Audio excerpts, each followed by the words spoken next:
In today's video, you'll learn exactly how to trade the 4-hour together with a daily time frame using 4 simple confluences, which you can literally copy and paste onto your own charts after watching this video from start to finish. Now, make sure to take notes because this is going to be another extremely valuable video. Now, we're going to start here on our entry time frame, which is the 4-hour time frame. And I'm going to be explaining with 4 simple confluences exactly why we took and decided to take a long position around these lows over here. And the first piece of confluence that we're going to be using is the market structure. Understanding that we are bullish and looking for a long position. Now, if we look at the market structure that we had on EURUSD previously, we were clearly trending in towards the downside because the market was forming a low, a lower low, a lower high, a lower high, again, a new lower low. The market structure was clear. We were breaking lows and therefore most of the traders were looking for short positions from, for example, this area of supply over here. They saw some bearish candlesticks and decided to take the shorts with the stop loss above the highs. However, you can clearly see here that the setup failed, and why that setup failed, I won't go into too much detail, but the main reason was obviously because the internal trend here was clearly bullish. This demand zone simply pushed the market up higher. So there's no real short to be taken. But what we can now see is that the market structure shifts. We see a clear break of structure in towards the highs, where we now form a new higher high. So from a market structure perspective, the market here on the 4-hour time frame is clearly bullish, and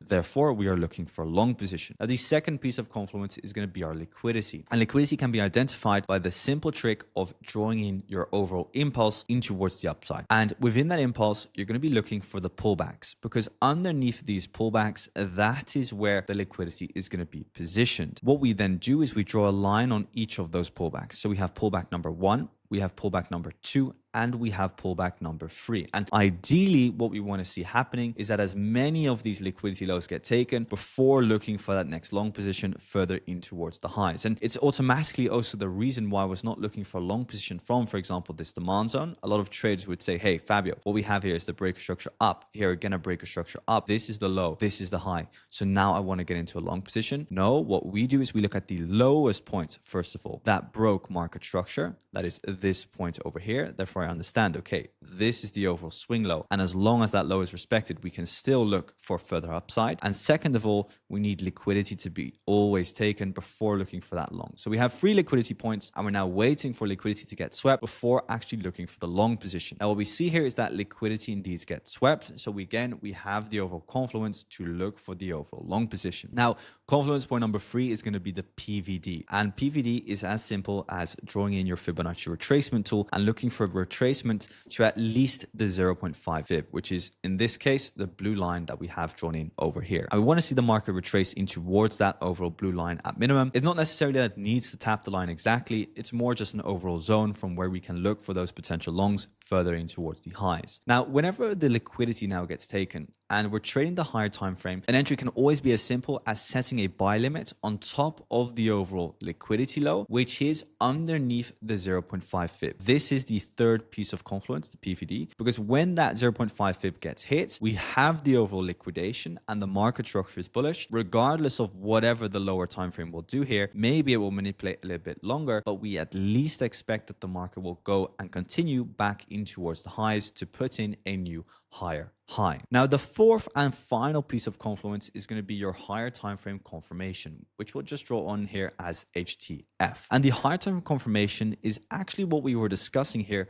but then in the exact same way, but then on the daily time frame. And the way this looks like is when we have a, let's say, impulse in towards the upside here, we can clearly see that we had a small little pullback and then we had another leg in towards the highs, right? We had this push, pullback, push, and then we had the liquidation of that small pullback. Even though it was very small, it is the liquidation and then the continuation in towards the highs. At that moment, this is the overall low, this is the overall high. Again, where's then the liquidity positioned? Underneath the pullbacks. Pullback number 1, pullback number 2. So whenever we took out this first low over here, we knew, hey, the market at any point in time can continue in towards the upside. But what we see here is that, again, we retrace in towards the 0.5 fib. So we retrace in towards 0.5 fib. We have that liquidation over here, and the market structure is clearly bullish in towards the highs. So looking for a long with that higher time for confirmation makes perfect sense. So ultimately what we have here is everything that we require in order to look for the long position. So that's why I'm happy here to just enter on top of liquidity. Yes, we can look at the 1-hour time time frame for a change of character, or yes, we can also wait here on the 4-hour time frame for a change of character and the entry confirmation. But for the sake of simplicity, trading can sometimes be as easy as just entering on top of a liquidity low. Now, again, if we wanted more confirmation, we could have waited for the change of character, which happened over here with the low break, actually over here, and then the high break. And then this here was your overall sell before the buy, which could have been your so-called demand zone to look for a long from. But I was already happy with entering on the liquidity there. And then what happens next is that the market retraces and then continues back in towards the highs to eventually do what? To eventually hit RTP for a beautiful 1 to 2 risk to reward. Now, that's exactly how I combine the 4-hour together with the daily time frame in order to take swing positions just like this one. As you can see,